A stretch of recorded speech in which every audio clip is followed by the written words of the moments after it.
नमस्कार छात्र। आज मैं आपको कक्षा 10वीं विषय हिंदी, इस विषय हिंदी में पहली कहानी, पांचवा जो पाठ है उसका नाम है गोवा जैसा मैंने देखा। अब उसके रचनाकार है विनय शर्मा। अब विधा का प्रकार, यह एक यात्रा वर्णन है। पिछली तासिका में मैंने आपको पन्ना नंबर 18 पर यो तो क्यों गोवा अपने खूबसूरत सफेद रेतीली तटों, महंगों होटलों तथा खास जीवन शैली के लिए जाना जाता है, लेकिन इन सबके बावजूद यह अपने में एक सांस्कृतिक विरासत भी समेटे हुए तक मैंने यहाँ का प्रकट वाचन किया था और उसका स्पष्टीकरण दिया था।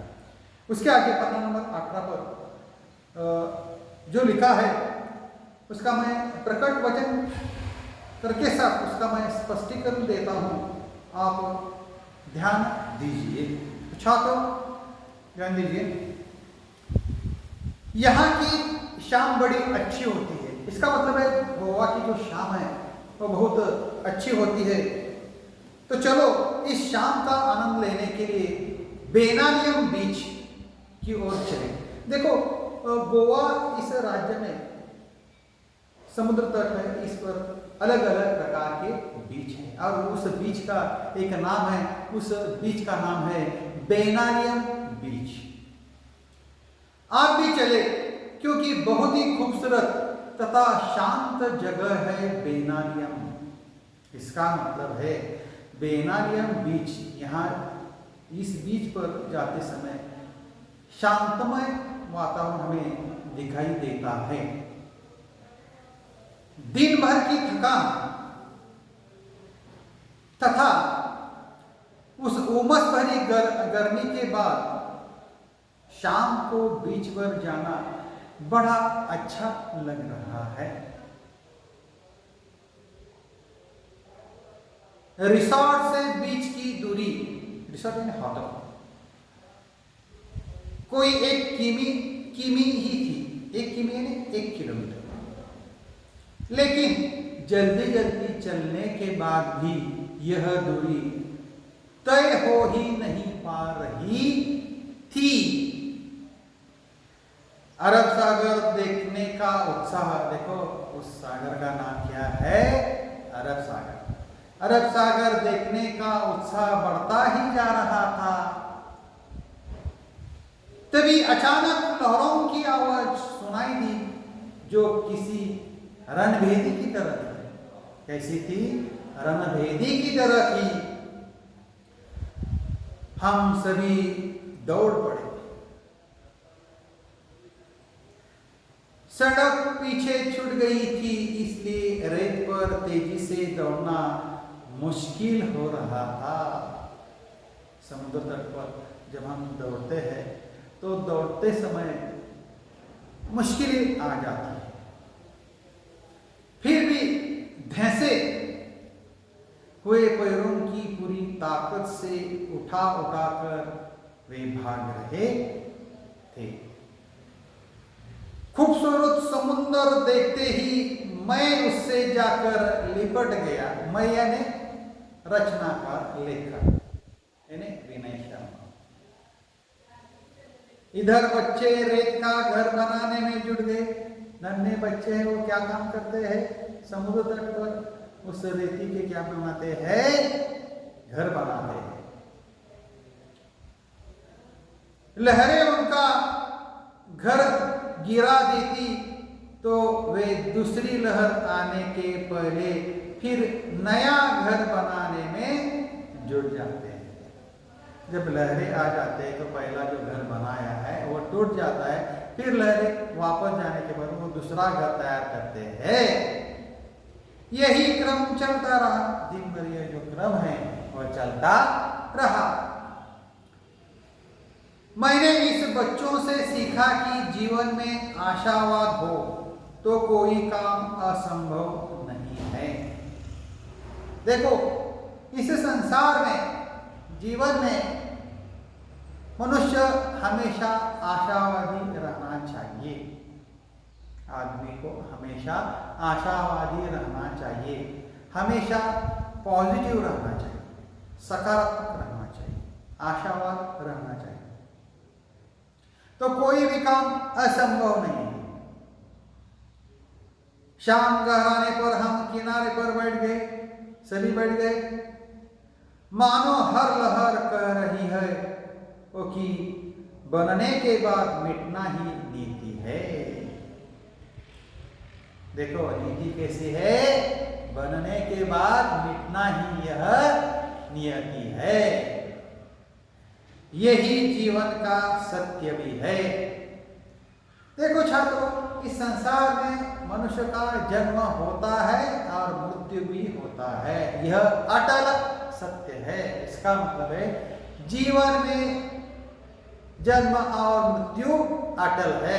इस संसार में एक ही भी ऐसा मनुष्य नहीं कि उसको मृत्यु है। क्या सभी को मृत्यु है। जन्म होता है इसलिए मृत्यु होती है, यह अटल है।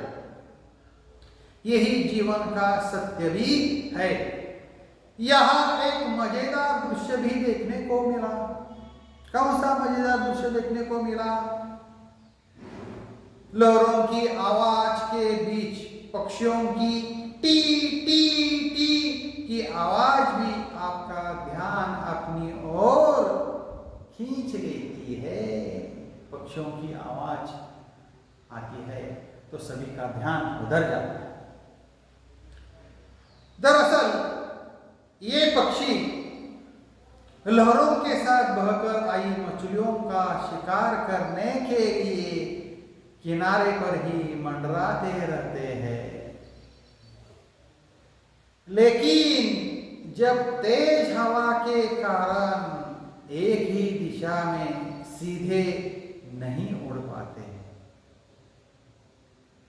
तो सुस्ताने के लिए किनारे पर ही वे बैठ जाते हैं। यहां बैठे कुत्तों को इस बात का इंतजार रहता है। देखो उस पर उस तट के नीचे या तट पर भी क्या दिखाई देते हैं? हमें बच्चे दिखाई देते हैं, सॉरी कुत्ते दिखाई देते हैं। यहां बैठे कुत्तों को इसी बात का इंतजार है। किसको? कुत्ते को। मौका मिलते ही वे इन पर झपट पड़ते हैं, यानी पक्षियों को। लेकिन बेचारे कुत्तों को सफलता कम ही मिल पाती है। लेकिन कुत्तों को जो सफलता है वह सफलता कम ही मिल पाती है। पक्षियों का बैठना, कुत्तों का दौड़ना और पक्षियों का टी टी टी कर उड़ जाना, यह दृश्य सैलानियों का अच्छा मनोरंजन करता है। इधर जैसे ही सूर्य देवता ने विदा ली वैसे ही चंद्रमा की चांदनी में नहाकर वो जो समुद्र है वह समुद्र का नया ही चेहरा हमें नजर आने लगता है। अब समुद्र साय और भयावह दिखने लगा। कैसे दिखने लगा? वो समुद्र भयावह दिखने लगा।